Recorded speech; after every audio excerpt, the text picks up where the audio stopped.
Assalamualaikum warahmatullahi wabarakatuh. Perkenalkan, saya Dino Dasya dari kelompok 2 bersama rekan saya akan menjelaskan tentang cara kerja dan perbaikan dan juga perawatan pada mesin hidrolik. Kenalkan, nama kampus saya pertama. Nama saya Rido, saya sebagai anggota. Nama saya Ardian Saputra sebagai anggota. Nama saya Edi Saputra sebagai anggota. Nama saya Andi Asmari, anggota. Baiklah, cukup perkenalan dari saya. Mari kita lanjut ke cara kerja mesin hidrolik.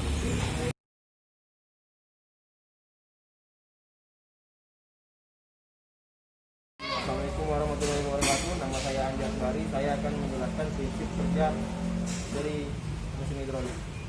Yang pertama, ini namanya flow meter.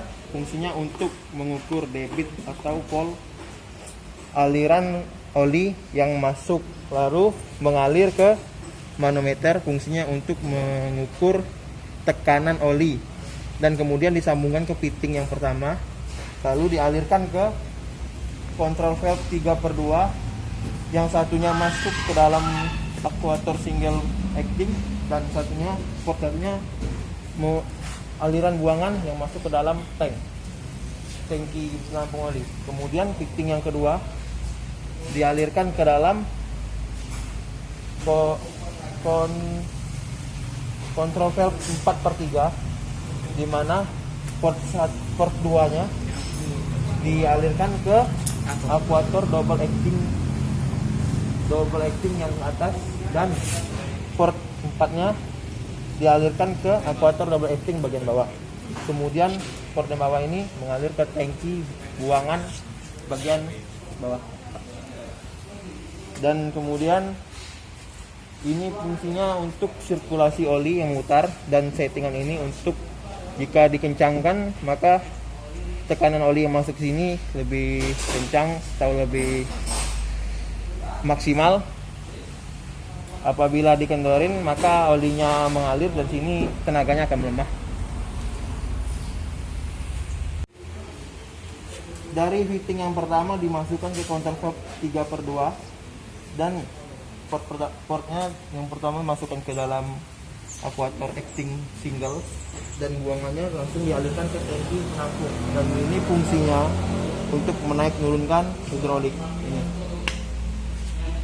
Dan fitting yang kedua dialirkan ke control valve 4/3, di mana port keduanya dialirkan ke akuator double acting bagian atas, dan port 4-nya dialirkan ke akuator double acting bagian bawah.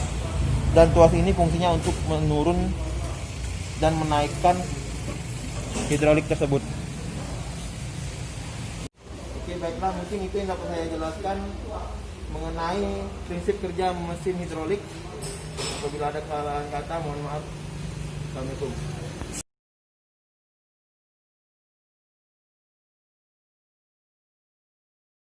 Assalamualaikum warahmatullahi wabarakatuh. Saya di sini akan menjelaskan tentang perawatan mesin hidrolik.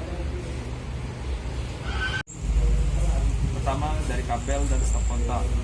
Cara perawatannya sih apa? Pertama, kalau selesai memakai, kalau ada oli-oli bekas kita lap, dan kita cek kabelnya juga. Kalau ada yang putus atau koyak kita suasi, baru turun ke bagian mesin motor penggerak. Cara perawatannya, kalau kita bersihkan yang ada di debu-debu di pinggirnya ini, baru kita tengok bodinya. Kalau misalnya berkarat, bisa kita cek ulang agar bagus. Baru kita cek ke bagian dinamonya atau kipasnya.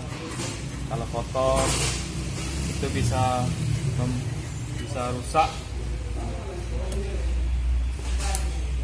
Lanjut, kita dari pompa rotornya kita cek di bagian asnya apakah masih bagus, dan kita kasih pelumas. Baru kita cek sealnya juga, kalau bocor kita ganti agar tidak terjadi sesuatu. Lanjut ke tangki. Cara perawatannya, kita lap bekas oli yang ada di sekitar tangki tersebut, dan kita cek apakah ada yang bocor dari tangki hidrolik tersebut.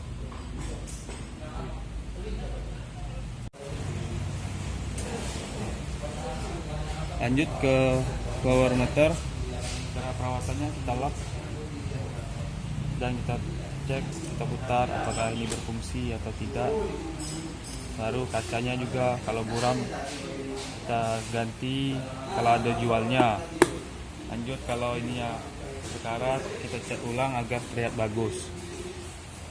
Lanjut ke manometer, kita cek dan kita lap juga, dan kita cek juga kaca-kaca manometer tersebut apakah masih layak dipakai atau tidak. Dan manometer ini ada kapasitasnya, kalau melebihi kapasitas jarumnya bisa putus. Lanjut ke fitting hidrolik. Lanjut ke katup. Cara perawatannya sih kita kasih pelumas agar tidak pesat, dan kita bersihkan ke bekas oli yang ada di sini agar terlihat bersih, agar nyaman saat kita gunakan. Lanjut ke aquator double acting. Di sini cara perawatannya kita kasih pelumas di bagian asnya agar supaya tidak berkarat, dan di dalam aquator tersebut ada seal. Kalau misalnya bocor, sealnya wajib kita ganti supaya tidak terjadi kebocoran. Ini aquator single acting. Di sini sama seperti aquator double acting, ada asnya juga dan juga ada sealnya juga. Kalau asnya cacat terjadi kebocoran, wajib kita ganti, dan sealnya juga supaya tidak terjadi kebocoran dan olinya tidak keluar. Sekian penjelasan tentang mesin hidrolik tersebut. Pada kurangnya saya mohon maaf. Wassalamualaikum warahmatullahi wabarakatuh.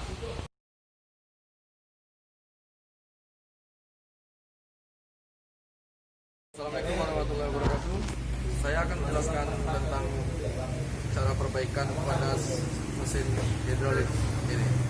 Pertama-tama kita cek tombolnya tersebut atau sakornya apabila masih berfungsi atau tidak. Ketika tidak berfungsi, tidak akan bisa untuk menyala mesin tersebut.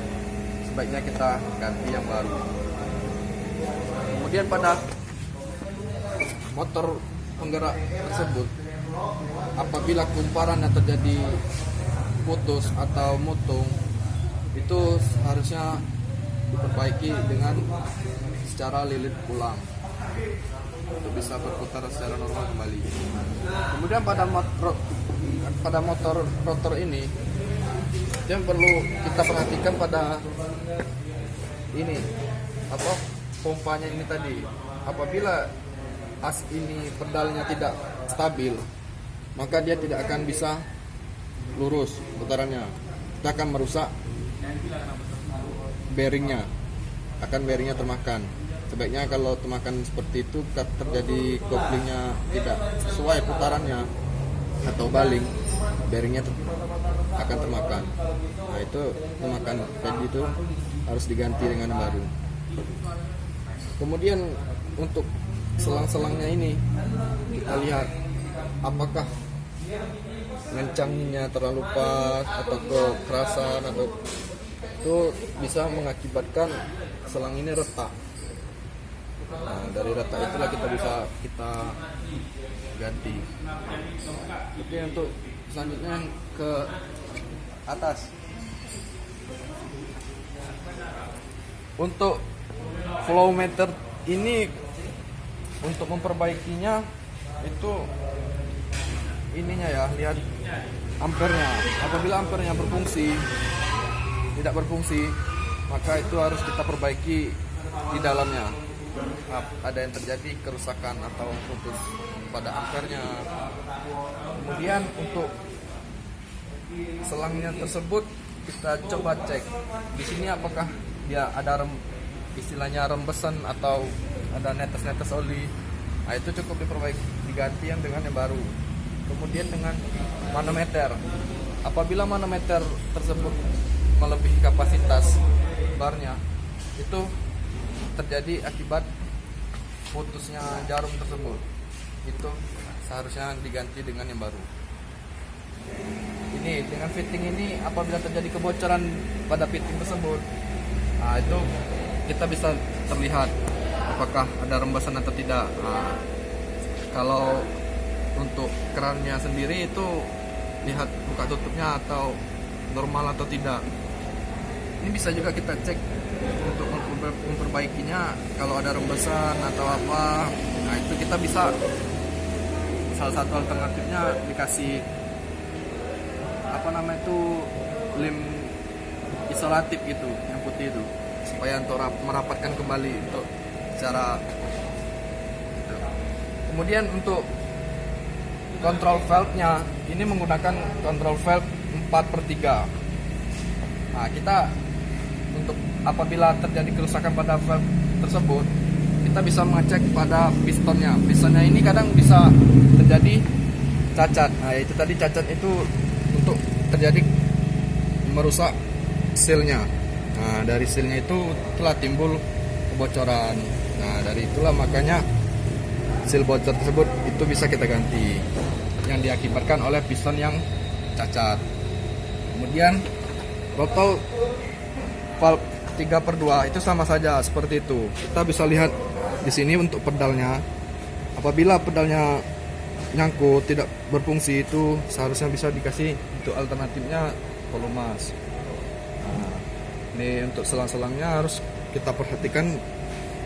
Kita menguncinya pun jangan terlalu keras, nanti ininya mengakibatkan kerusakan. Apabila terjadi kerusakan itu tadi, selang tidak bisa digunakan kembali, namun bisa diganti dengan yang baru. Untuk aktuator single acting itu bisa kita cek dengan pistonnya tersebut. Apabila terjadi kebocoran, aktuator ini tidak bisa untuk mengangkat beban dikarenakan ada kebocoran pada pistonnya, dikarenakan sealnya bocor. Itulah yang membuat seal tersebut bocor, dikarenakan pistonnya rusak. Maka dari itu kita ganti dengan yang baru supaya bisa padat dan tidak ada kebocoran lagi, supaya bisa menaikkan beban pada aktuator single acting ini. Nah yang ini namanya aktuator double acting. Double acting juga sama seperti single acting, karena bebannya saja yang tidak cukup berat dibandingkan dengan aktuator single acting. Itu sama juga apabila terjadi kerusakan pada sealnya, itu seharusnya diganti. Apabila tidak terjadi diganti, maka untuk bebannya dia untuk kenaikan ini tidak akan kuat. Sama ini namanya relief valve. Relief valve ini untuk mengatur keluar masuknya oli tersebut. Nah, kalau ini tidak berfungsi, dia akan terjadi kebocoran. Apabila sudah terbocor, terjadi kebocoran, itu tidak bisa digunakan kembali. Sebaiknya kita ganti dengan yang baru. Yang bisa saya jelaskan dari perbaikan motor hidrolik tersebut, sekian, terima kasih.